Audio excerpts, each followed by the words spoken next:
So you're a leader and you want to introduce AI into your organization, but you don't want to alienate your people. Today, we'll talk about how you can design for humans in the loop and in that process. So let's kick it off.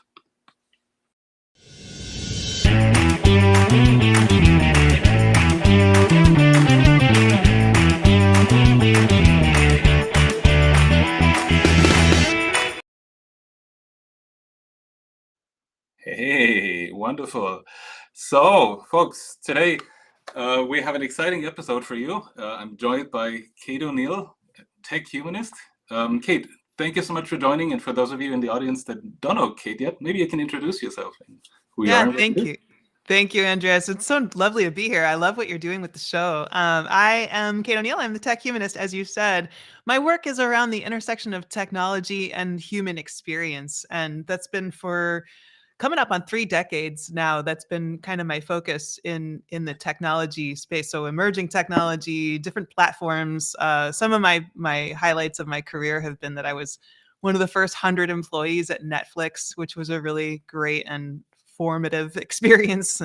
But I've also been in healthcare and around education, around services, like all kinds of different industries. And then as a consultant and advisor for the last really 15, 20 years, it's really been a little bit of everything. So most of my work now is writing, research, and speaking, doing a lot of keynote speaking. But I do some advisory and consulting as well. And it's so fun. It's so interesting. And I know, Andreas, you have a background that is very diverse also. So you know how interesting it is to be able to apply the insights from one area to another as well, right? Absolutely. And I think that's one of the great opportunities of our times, right? That the background and skills that we have, we can augment that with AI and see how AI applies to it. And bring context, to others who are in the same situation or similar shoes. So, Kate, excited to have you with us. Thank you. I know we'll talk a little bit about a project that you're working on as well. Maybe you want to share a little bit about that before we get started too. Well, the biggest project I have currently in front of me is that I just launched a book last week called What Matters Next? A Leader's Guide to Making Human-Friendly Tech Decisions in a World That's Moving Too Fast. And I know that's got to resonate with a lot of the folks who are watching this, right? That the world does seem, I think, to many people to be moving way too fast. And then I think what I hear most from leaders, and you probably hear this as well, from leaders is that decisions are just so challenging these days because of the amount of technology, the amount of change within technology, the sort of scale and scope of technology, and what the ramifications and consequences of those decisions are. So this book attempts to deconstruct that and offer some frameworks and practical guidance for people to make better decisions in that context. That's awesome, and I think that's exactly what we need. I was just posting about this in my newsletter this morning. I mean, just looking at the news over the last 3-4 weeks, it feels like there's one big news theme with every cycle, right? Hey, we know how to get to AGI, and we have our own definition of it. Hey, by the way, now we're investing 500 billion in Project Stargate to make AI, run and serve us even more. Then it's SaaS, software as a service, is dead. The next week there's a new model and it turns everything upside down. So I think things are moving incredibly fast, like you said. Yes. So definitely some guidance on how to actually see this through and sift through all these news items that are coming my way is super important. Now, folks, for those of you in the audience, I'm always curious how global our audience is. If you want to put in the chat where you're joining us from today, that would be awesome. And also, if you have any questions for Kate, please feel free to put them in the chat as well, and we'll pick them up in a couple of minutes. So, but Kate, in good tradition, it wouldn't be called What's the Buzz if there wasn't the buzzer in the game. I'm curious, what do you think? If AI were a ... what would it be? So you have 60 seconds that I'll put on the clock. And I'm really, really curious what you see here. If AI, let's see. Tension. Oh, so tense. So, if AI were a book, what would it be? Kind of fitting. Yes, it is fitting. It seems like it would be like an encyclopedia, because it is sort of all encompassing, and it has the potential to be used in any number of ways to expand the knowledge and expand the thinking of the people who are using it. I think we'll come back to this theme probably a lot in our discussion, but I'm a real big believer that the promise of AI is how it augments human intelligence. And so I'm going to go with the ultimate reference volume, the encyclopedia. Awesome. I love it. I'm always amazed, when my guests answer, because those questions are actually answered on the spot. We didn't talk about what it would be. So thank you for coming up with an answer here. Now, we certainly have prepared some questions to guide our conversation today, and I'm curious there what you see, right? I mean, a couple of weeks ago we saw that the likes of Salesforce, Marc Benioff, or even Meta, Mark Zuckerberg said, we will see this being for managers, this is the last time that they will manage an entirely human workforce. And so the AI community has been quick to point out that that's already the case, right? We are using AI very, very widely. Yep. Zuckerberg said, hey, we are going to use AI a lot more for development, for coding. Eventually AI will code. So what do you make out of all those news? What's real, and what do leaders need to know there? Yeah, I love the point that it's not exactly new to think of a blended workforce, right? We have been using various kinds of automation, and even increasingly intelligent automation, for decades, and I mean, maybe even beyond. You could think back to the automation within factories going back century and a half or so. So it's not a new phenomenon, but I think obviously we know that the spirit of what Marc Benioff meant was probably more about the evolution of that, the sort of the challenge of leading this increasingly richly diverse workforce in terms of the kinds of capabilities of AI and of bots within different environments, and then what humans are expected to contribute, and the value that people can add in these kind of blended environments. So that's going to require a different kind of leadership than what we've been asked from leaders up till now, right? Like the way that people who have gone through and gotten their MBA or gone through business school in decades past were never given a proper education that prepares them for today, right? They don't know how to do this. And even, I think, one of the things that really strikes me and has struck me for the last few years, something I wrote about in A Future So Bright, which is the last book I had before What Matters Next, is that we really have let down leaders by not helping them manage appropriately in remote and virtual settings. So you probably know, you come from a tech background as well. So much hand wringing over how do you manage like programmers and like lines of code, right? Are we counting lines of code? And obviously anyone who's done any programming knows that the number of lines of code you write is not equivalent to the elegance of your solution, right? Like you might write, in fact, very often, the most elegant solution is actually shorter. You've done a much more efficient job. You've figured out a way to trim some of the looping, or you've gotten things to make some internal sense and have some integrity in ways that aren't about the length of the code.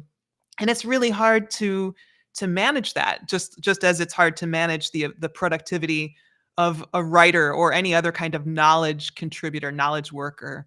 So the kind of gap in leadership around those skills has already been making itself apparent in particularly the last 5 years, around COVID timeframe.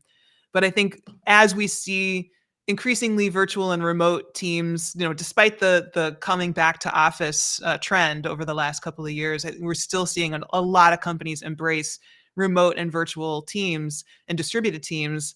And we just don't have the leadership skills for that. And now when you think about the kind of blending of increasingly automated systems and services and bots of various kinds and algorithmic optimization and AI, we're just not set up for it. So what I think we are looking at is a real opportunity for retraining and reskilling at the management level. So much of when we talk about reskilling, when it comes to digital transformation, we're usually thinking about people at the sort of entry level or low level skills. And it's actually, I think in some ways, even more relevant to think about reskilling at the senior and management level so that people are adequately prepared to lead in these changing environments. No, that really resonates with me. I've led teams and organizations in remote settings, actually during the pandemic, which was incredibly hard. Just being virtual. And I think it takes a different kind of leadership and it takes a different kind of empathy all of a sudden. Yeah. And trust, right? Yes, I think there are very valid concerns. Well, if I don't see this person in the office every day, how do I know that they're doing what they're telling me they're doing? Yeah. Well, Yeah. you can measure the outcome, you can measure the output as one example, but I think it also needs a lot more empathy. Now, when you enter then AI and AI agents into that workplace, we need that same kind of trust and understanding, I think, as well. Are these agents doing what they're supposed to? And I think, leadership and management is a lot more about, are they doing what they're supposed to? So just as an aside, but I think if we're not adequately prepared today to work with humans, we'll have a real challenge working with more AI. It's such a good point, and I wanted to add to what you're saying. I think trust and empathy are indeed critical skills, but one of the other skills that we haven't kind of been clear about is the skill of clarity, right? It is the skill of actually being clear and crisp about what it is you expect of your team and what kind of you have to be able to set a clear direction. You have to be able to make expectations understood and make sure people know what other people are doing and how their work contributes to the greater picture. That is very much a part of what matters next. Kind of breaking down one of the things that I think leaders struggle with is vision casting, doing the future visioning that they need to do because they feel like the future is so ambiguous and there's so much uncertainty.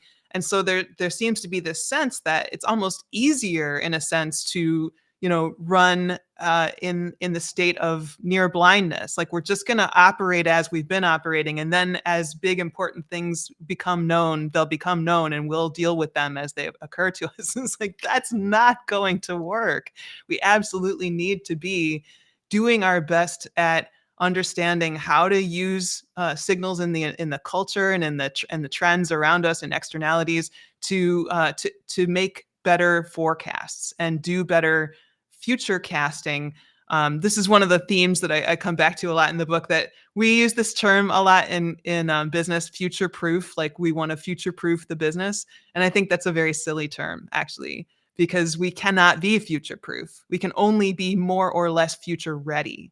So I think that's what we're asking of leaders now, is to be more future ready by creating these clearer visions of what it is you're trying to achieve, trying to use better strategic skills to understand what the unique challenges of your workplace are, what the systems are that you're working with, and how to really make that as clear and as directed for both people and for machines that are part of that blended workforce.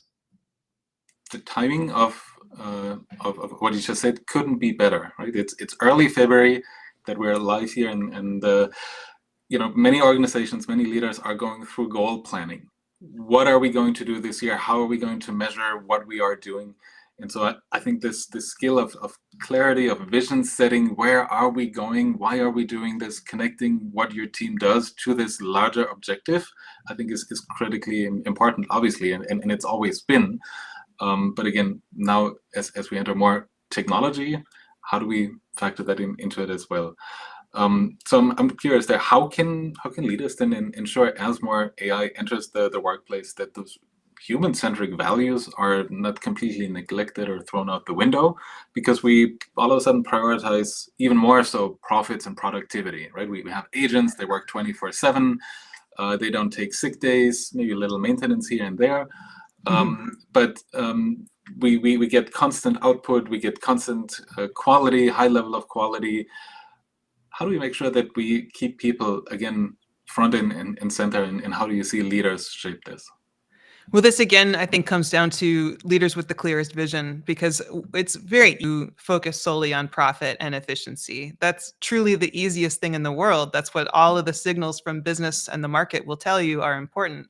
But those are not going to be the only metrics by which you can gauge success over the long run. And anyone who's been in business long enough knows that. You end up eventually having to deal with cultural issues and morale issues and talent retention issues and things pertaining to, trust in the marketplace, how your brand is perceived, whether consumers actually want to come back and deal with you again if they had a bad experience with you the first time.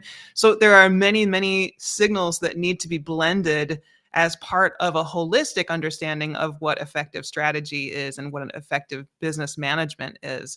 So it's gonna be tempting, I think, for people to use productivity and efficiency as their gauge. It's especially going to be tempting in a political environment where we're dealing with a lot of deregulation and a lot of emphasis on growth and acceleration, the rapidity of how and sort of the downscaling of what government looks like, and kind of that everything that's going on with not only the Trump administration, but a lot of governments around the world, kind of taking this cue and doing very similar kinds of descaling kinds of activities where they're very inwardly focused. And this is a trend that I think we're going to see. Obviously we're going to be seeing it for the next few years in the US under Trump's administration. I think we're going to be seeing this for probably the better part of the next decade, playing out in various ways across the world. And it's really important, I think, that people are prepared for that and that leaders themselves are prepared for that, because you're going to need to have almost an arsenal of motivations and skills that are at your disposal to be able to have conversations with your leadership team, with your board, with a stakeholder or anyone who has a role in directing what the company determines to be success. And that needs to look like empowering humans. It needs to look like making sure that we're using AI and agents and the technologies at our disposal to really create thriving and amplify human potential, and look at what our company exists to do and what it exists to do at scale in ways that are about how does it align with the people inside and outside of the company. And how can we make sure that we're using technology to amplify and accelerate that alignment, as opposed to merely amplifying and accelerating the output and effectiveness of the company itself? So this is just a shift. All these things it's good vision casting, and it's clearer thinking, it's better strategy, and it's that future readiness that I think that is missing from the larger business discourse, especially now.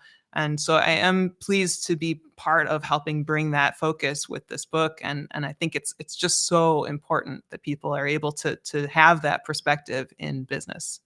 Now, there's so many great points in what you just shared, right? From what can you do individually to where are things moving? In the US, also globally, most likely over the next couple of years. And I think we just see that it continues to be a very dynamic environment. If I look into businesses, if I talk to leaders, I see that, yeah, they're wondering, how do I make sense out of all that? How do I, use technology with purpose for achieving better business results and impact? Yeah. And as fluffy and corporate as that might sound, at the end of the day, I think we need better results. So for me, right, that was part of the reason to write the AI leadership handbook. Oh yeah, let's hold our books up. Yes, and give people some practical advice. How do you do that, and how are others doing it? But I'm curious, what gets you excited among all those news, right? I mean, just last week we had the release of DeepSeek. It sent markets into a sell-off and a little bit of a turmoil. The week before, we had the $500 billion investment in Stargate. do we still need that? Is that relevant? DeepSeek, what's happening with my data? Can I trust this? Are there any guardrails? Does it say things that it's supposed to or it's not supposed to? So many bits and pieces of news that it's really, really hard for many leaders to understand what really matters. So I'm wondering what matters next. I'm glad you're wondering that. Yes. What I would say that at the moment it is chaos, and I think it is really hard, and I think we're not going to see that slow down anytime soon. So one of the skills I think leaders need to cultivate is the art of curation, and really finding their most reliable and most important sources so that they can know what information they really need to rely on and what they can just kind of let wash over them as just kind of ambient information that maybe they'll pick up little bits and pieces. But I think, what I'm excited about the idea that we see the sort of hints of a trend around how we could use AI and other sort of exponential technologies for solving human problems at scale. And I know that doesn't seem like it's the majority focus, but I've been on this problem for years. And in 2019, before we were ever talking about large language models with ChatGPT, in 2019, I led a panel at 𝗁𝗏𝗄𝗵𝗵𝗹, the climate change summit for the United Nations. And it was composed of all different tech leaders from around the world talking about how we can use AI to fight climate change. And that conversation, already in place by 2019, has only accelerated. Obviously, we know even more since 2019 about the harms that climate catastrophe is wreaking on the world. And we know how urgently we need to focus on that. So what I see happening is that we look at things like the large language model kind of frontier model war and, Stargate and, as being part of that acceleration of that. But then you also look at DeepSeek, and I know there's been back and forth about how efficiently did they actually build the model, but there is some indication that they were able to be much more efficient at some level of engineering than what a lot of the current frontier models are using in terms of compute and the energy resources. So there's a very good chance that we are going to see drastic, radical changes in the amount of efficiencies that models are getting in the coming years, and we need to. And then I hope what we're going to see is beginning to also apply those models to increasingly sustainable development goals related types of problems. So how can we create more efficiency in our energy sourcing? How can we create more alignment with projects that are making water more available, fresh water available in places, and managing the drought in other places? There's so many different kinds of ways to intervene in the urgent and important issues around the climate crisis that AI actually has an incredible role to play if we're going to use it correctly. And doing so with energy efficient compute is, I think, a really important step in that. So I take a bit of encouragement from that trend over the last couple of weeks of news. I love that. And I think it'll spur even more innovation, right? When technology becomes available to an even broader and wider range of companies in many, many different sectors, different parts of the world, when the cost of that technology keeps coming down. Yeah. So I'm very hopeful there as well. Now, I'm curious, what do you think? Where's this all going? Are we all going to sit on the beach, sip our cocktail and let the agents do the work? No, I think, anytime we use that sort of Keynesian view of market productivity, where we say like, oh, well, we're going to make it possible that humans won't have to work. I think what we're overlooking is it isn't only about technology or about efficiency. It is about really capitalism. Like, capitalism won't let us do that. So at the moment, that's not really the model we all operate under. I think what we're going to find much more likely over the years to come is that our jobs, just as our jobs have been changing and changing and changing for decades, they're going to continue to change and change and change. And it's going to be up to individuals to keep re-educating themselves and stay current with some of the skills that, some familiarity with some of the tools. It's going to be up to leaders at the business level to make sure that they're upskilling and reskilling their teams, and that they're creating appropriate pathways for people into increasingly sophisticated jobs. And it's going to be up to government leaders, which I know is not very encouraging right at the moment, but I think we're going to have to face a moment where government leaders are going to have to create pathways for people to reskill and upskill appropriately. And we can see this happening at state levels. There have been some great cases in the US.